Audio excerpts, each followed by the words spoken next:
Can you hear me? Can you guys hear me? Good morning. Yep. Yeah, we can hear you. All right, welcome Okay. in Coach Chin Coleman. And Bob, you want to start us off, please? Sure. Hey, Chin, how you doing? Hey, Bob, how are you? I'm good. Hey, I was wanting to ask you about uh Zavonimir. Hope I'm saying that right. You guys Zavon, obviously had yes. him. You guys obviously had him in Kentucky. You got him now. How'd you think he played the other night? Maybe how have you seen him progress from last year to right now? He's trending in the right direction. You know, I always challenge Z. I think that Z could be better. I think that his best basketball is still ahead of him. And obviously we need him to mature. We need him to take on the responsibilities with honor that he's been given from our coach. Coach Cal has given him some huge responsibilities in terms of being a connector, being a guy that touches the basketball, being a guy that we're trusting to handle the ball in our 5-out actions. And with that comes a privilege. With that comes honor, right? You have to cherish that, and you have to be respectable of that, and you have to make the right plays. So we we we we think that Z is one of those unique players at 7'2" with size, skill. He's where the game is going right now. If you see where the game is going, it's all about size and skill. Well, guys with size that have guard skills, and he's 7'2", and he has a lot of guard skills. I think he had 4 assists, if I'm not mistaken. He's a guy that can dribble, pass, shoot, and those are the kind of players that uh, we want in our offense in terms of being able to be a triple threat. So I like the start of where Z was at, but I'm not as pleased because I think that there's a lot more. I think that defensively he can do a lot more. I think he can do a lot more rebounding.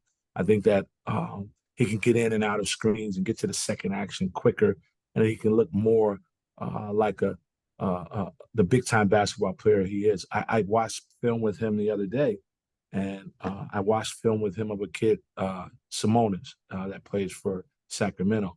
And in that film, I wanted him to see how quick this guy is into actions and how quick he gets out of stuff and gets into stuff, how he hits every single time.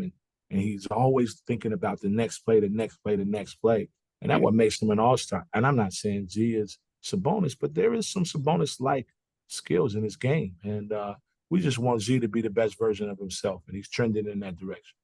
Is there something in particular you'd like to see him do against TCU, or just keep getting better? Keep getting better. It's another step of a long journey, and we want to obviously be better than we was the first game. And there's some things he can clean up in terms of his ball handling. He can get a little lower. We always tell him the low man win, and we want him to be 7'2", but play at 6'5", not play at 7'2". So the lower the better for Z. I want him to obviously rebound better, protect the rim better. There's so much more he has that we want to try to pull out of. Thanks. I might have a couple more. I'll turn it back to Mike. Thanks. Anthony. Hey, Chin, hope you're doing well. I guess just the first question would be, where's Jonas at? You expect him to play on Friday, and if not, just kind of what do you kind of expect him to bring when he is available to play? I think that that's up to our medical staff. He's working extremely hard to get back on the floor, to get back to playing the game he loves. Is something that he said to me yesterday. He had a workout yesterday, looked a lot better. I think he's coming along, but I think that our goal is for everybody to be healthy by our first game, right? These games are very important because they're opportunities for us to play against a different opponent, and we would love to have everybody fully healthy right now. But I think that the main thing is for everyone to be healthy by the beginning of the real regular season, and that may or may not happen. But I think we're close, and I think he's chomping at the bit to try to be available for us at the beginning of the season. But I think that he's close. But our medical staff, Matt and the doctors, are doing a really good job of strength conditioning coach D-Rich, they're working extremely hard to get them and have them available. And then speaking on Boogie and DJ, especially when they were sharing the floor together, they worked really well. I think DJ looked pretty good in the kind of in a non or an off ball role. Just how much have you kind of worked with him in that kind of role, and how have you kind of seen those two kind of develop together? Well, I think that for practicing with five guys for a long period of time, those five guys got to really know each other really well. And DJ and Boogie got to play off of each other and learn each other and learn how to play off of one another really well during that time. So I think that that time didn't necessarily hurt us that we didn't have the other guys. It helped us in some ways. And one of those ways was that we were able to put those guys on the floor and they were able to get a huge amount of reps together in terms of what we want to do, how we want to play. And so you saw the byproduct of that in that game in terms of how we've looked in practice with just those five guys. We were able to get some out of that because we have our player development staff with our GAs are able to give us a great look in terms of not obviously a high level college game, but they were able to give us a good look, and those guys were able to compete against them and kind of play off of each other. And DJ is a really good player. So DJ was just DJ. We know DJ, and so we've had him before. So that didn't surprise us. I think that Boogie is new to everybody else. Nothing he did surprised us as a staff, as our program, because we see these guys every day and we work with these guys every day and we train these guys every day. So Jackson. Yeah, my question is very similar to what Anthony just asked, Coach. Is Boogie at point guard and DJ at shooting guard? Like, I mean, is that something that we're trying that out again in Boogie's first game, and how much can those two kind of flip between those roles? a lot of our parts are interchangeable. So from Boogie to DJ, they're both the same kind of parts, and as well as Adu when he's out on the floor, as well as Nelly. We challenge our guys that if you want to be the point guard, stick your nose in there and rebound, and then you can initiate the offense in terms of hit aheads, in terms of pushing, in terms of getting the drag, in terms of getting us in our secondary level of offense. So if you want to be that person and rebound, I think that all of our perimeter guys are pretty much all the same. So the fact that you're saying that Boogie is a point guard, DJ is a point guard, we like to say that we have playmakers on the floor, and it's not necessarily labeled by who brings the ball up, because sometimes you're going to see Z bring the ball up, and then does that mean that Z at 7'2" is our point guard? No, that means that Z is a playmaker, and the more playmakers you have on the floor, the better you are. We last year had a bunch of playmakers at our last place. We averaged about 20 points a game. We scored 100 points, I think 7 times a game. And when the ball moves, right, there's energy on the ball and there's ball movement, player movement. You're going to get good shots, but you can't do that if you don't have multiple guys on the floor that can make plays, multiple guys on the floor that can dribble, pass, and shoot.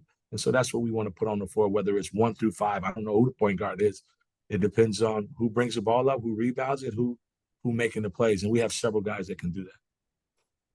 I know it might have been forced because of Jonas's injury, but you guys played a lot of quote small lineups, I guess, against Kansas with only one real big guy in there. Just what do you think of those sets, and how much, can that maybe be an X factor in the regular season?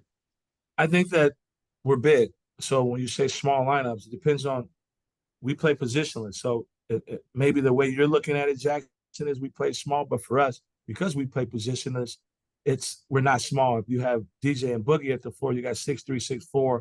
If you got, let's say you got Carter on the floor, you got Billy on the floor, that's 6'6", 6'7", and then you got 7'2". So we feel like that's a pretty big team, right? A little bit different than what we had last year. We had some smaller guards that put us in some different situations in terms of switches and small sizes and what we can do in terms of our defensive schematics, twirling, which means switching.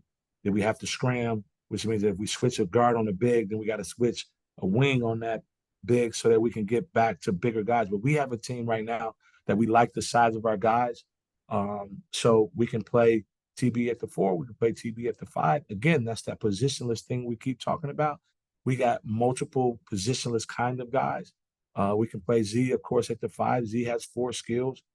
Jonas, of course, when he comes back, his whole campaign until he's able to play has been to be more of a guard and be able to play out on the floor and do the things that we do as a team, opposed to what he did at Tennessee, where he ducked in the whole time. He was on the block, right? And he didn't play out on the floor as much as he would have liked to. He did some, but we've kind of tried to expand his game. So again, we want to have more skilled guys on the floor, whether you're 6'9", 7 feet, 7'2" to 6'3". The more skilled guys, the better. Thanks, Coach. But Yeah, Coach, you brought up Nelly there for a second. I'm curious how much of his performance the other night was maybe just him knocking the rust off, having, been out with the injury, and how did he handle, body language and everything like that, despite, maybe not scoring as much as he probably would have liked. Unbelievable. Unbelievable. If you noticed, Nelly is a veteran guy, and he was an example of what we want our young guys to be and to do on the defensive end. He made some defensive plays. He stuck his nose in there. He got some rebounds. He got some crackdowns. He protected the nail. He got a steal at the nail. He rotated over baseline drive, like things that we teach every day. We were able to put together a collage of film of him just being in the right position, making the right plays. So although he may not have shot the ball as well as we know he's capable of doing, or scored the ball as well as he's capable of doing, because again, that was rust. He only practiced the 2 non-contact days before the game. So there was a lot of rust. He hadn't been out before. He hadn't played. He's been out. We only had 5 guys. So that was rust in terms of offensive. But what he was able to hang his hat on for us in that game was his defensive presence. And he said it on the bench. I'm not worried about scoring. I don't care about scoring. I'm just trying to make sure I do everything I'm supposed to do to help us on the other end. The scoring will come. He said that himself on the bench. So when you got guys thinking that way, you're going to have a special team. And I'm wondering about these exhibition games, the Kansas one and the one coming up against TCU. How do y'all approach them as a staff? Do you treat it like a real game when it comes to preparation and like scouting the opponent, or is it more inward looking, focused on you? Just how do y'all approach those? Absolutely. I mean, anytime you play against another team, we want to use those experiences as a real game. So this one for us, although we know that this is a big time rivalry, TCU played obviously in the Southwest Conference from when obviously Arkansas first started playing basketball. So we're looking at that as a rivalry game. We understand the importance of, we're going to Dallas. A huge amount of our alumni lives in Dallas, to give them opportunity to see the team, as well as we took the team to Pine Bluff, we took the team to Hot Springs, and now we're taking the team to one area where we have a huge alumni. But for us, basketball-wise, it's a road game. So our routine as a road game, we're going to follow our routine. So they're going to understand what it looks like and what we do. What are our routine? What is our habits, right? So that they can understand the next time we come back to Dallas on a road and we play Baylor, we have a routine. You know what it is we do. You know what time we film. You know what time we eat. You know what time the late night snack. You know what time stretch is. You know what time weight is. You know what time all of these things are. So we're using it as experience for roadkill, is what we like to call it. Roadkill. Daniel. Hi, Coach. I'm wondering for the rest of the staff, you've been, familiar with most of the team, but TB was someone that you weren't able to work with prior to your time here. Just maybe what has surprised you, or, how you've seen him develop throughout the fall? Unbelievable talent. Got a lot of tools to work with. 6'10", he's long, he's athletic, very skilled. Our job for TV, in terms of our staff, was to make TB the best version of himself with what we do. We train a lot of individual work. We put a lot of love into these guys' game, and the way we spell love is time, T-I-M-E. We put a lot of love into their game, and we've kind of poured into TB. He's a lot tougher. He's not shying away from bumps, because this is a bump game, and so you got to be able to win the bump war. So TB is he's embraced us. We've embraced him. We love where he's at. We love what he brings to the table. He's a perfect addition for our team in terms of having another skilled 4 guy that can dribble, pass, shoot, He fits so well with us, and so we're excited about him. And he as well is getting. He got to get in better shape. He's been out too. So as quickly as these guys are able to come back and be full strength, we like our opportunity, we like our team, and we like the guys in our locker room. And he's at the top of that because he's a lot better than what we thought. And so he's going to be a big, huge addition for us. Bob, wrap us up, Appreciate it, please. Coach. Okay. Chin, I read in the Fort Worth paper that TCU got beat pretty decisively by Texas and San Antonio. I think I read it was 80-52, one of those secret scrimmages, I guess, where the score got out. I don't know if you guys got a bootleg tape of the game, but your game was on TV, so they obviously can scout y'all. And I know, like Trezarian White, he played against Kentucky, played against Arkansas too. I mean, what would you say about their personnel, or kind of what's your take on TCU? What kind A of brand new team to start. They got a brand new team, like we have a brand new team. They only returned probably one player, I think, and that's Uday. I hope I'm not botching his name, and he was a transfer from Kansas, and everybody else is pretty much new from a team that had 5 fifth-year seniors last year that went to the NCAA tournament. So they're new, but again, we don't take anything for granted in terms of how they performed in their first game, right? They're going to be better in their first game against us, being that it's their second game. And also, again, you're right. They watched us on film. So they saw what we were able to do with the number one team in the country. We played well with them. Whether you say we won or lost, we competed. And that's what we want to do, is compete and get better from game to game. And so we were able to get better from our game. I'm sure they were able to get better from their game against Texas. We have been able to do some advanced scouting. So we have some material that we're going to use to put a game plan together for them. And for us, again, we want to win every game. We're not doing this for funsies, but we also want to win or learn, right? And so if we get the opportunity to play TCU and we can win and or learn, well, we've done our job going up there to play TCU in Dallas. And say White's a guy you all personally played, and he had a heck of a game against Arkansas too, if I recall. Just what do you think about him as a player, having faced him last year? Really good. I thought that he's a really good player. He had it going against us. I'm not sure how he played against Arkansas last year. He had a good game against Kentucky last year. So he's someone that's on the top of our scouting report because we've seen him, right? We've seen him do it before against us. He's a undersized wing forward who's very athletic, capable three-point shooter, really good driver, just a good player. And so we know what he did against us, and our challenge is for that to not happen again. And there's guys in our locker room that are already talking about that because they know what he did against Kentucky last year. So we want to make sure that he doesn't do that against us in that game. But we got to do a good job on everybody. We don't know him, so we guarding everybody honestly as a good player. We're not taking anybody for granted. We want to make sure that we are connected defensively, that we know what our scheme is, that we know what our rules and our principles are, and we want to stick to those unless we have to change them in the game. And then obviously y'all beat Kansas by 16 or whatever it was. I know they weren't full speed. You guys didn't have Jonas, but what do you take away from that game? And then what as a team, what are you looking to do in the second one? Anything in particular?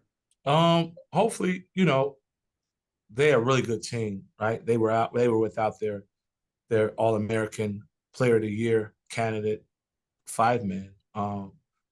We weren't healthy. We had a small percentage of Adu, a small percentage of TV, a small percentage of Nelly. Although they had 2 other players that we've played against. We played against Rylan Griffith. We played against Shaquille Moore. So we were pretty familiar with their group. I think that what we take from that is that we were organized, we played hard, we did some things that we practiced, we did some things that we wanted to do in our scouting and our schemes. So those are wins for us in that game. All right. Offensively, we could have shot the ball better from 3. We could have taken better shots from 3.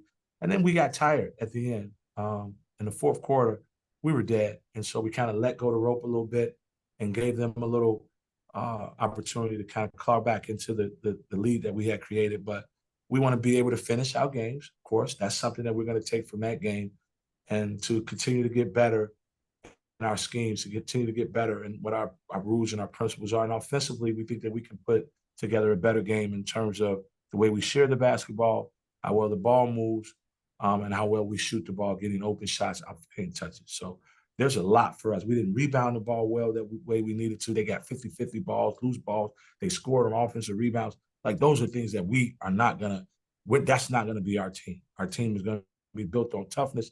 Our team is going to be built on being first to the floor, getting every loose ball, getting 40% of our misses back. That's what we do. That's who we are. So we got a lot to work on. We got a long way to go, Bob.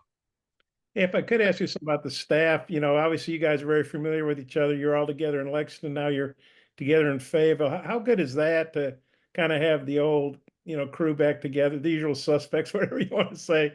And you got Kenny back, and Cal, talks very highly of him. Well, what do you think about having the staff together again, just a different place? It's La Familia. You want La Familia on the court, La Familia off the court. Like, in terms of the players, you want them to have a good locker room, good cohesiveness. You want them to love each other, play for one another.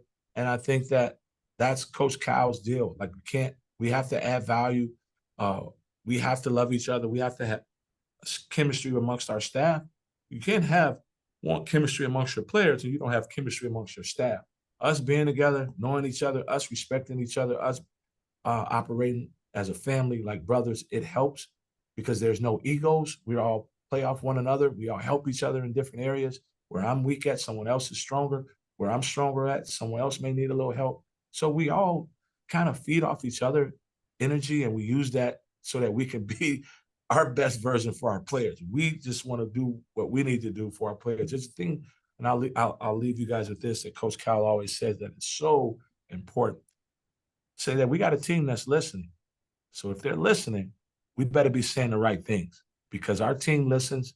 They're attentive to us. They follow our lead. So we better be saying the right things. So as a staff, we make sure collectively that we're saying and doing, and we're working on the right stuff so that our players could be put in the best position they can to win.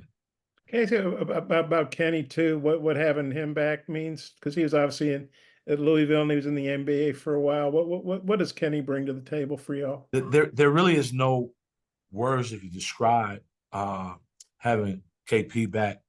It's what we call him. He's so experienced from the college level, the NBA level, coming back to college, and what he's seen, what he's done, and his whole breathing, right? His whole existence is, how does he help these players? How does he help these players get better day after day?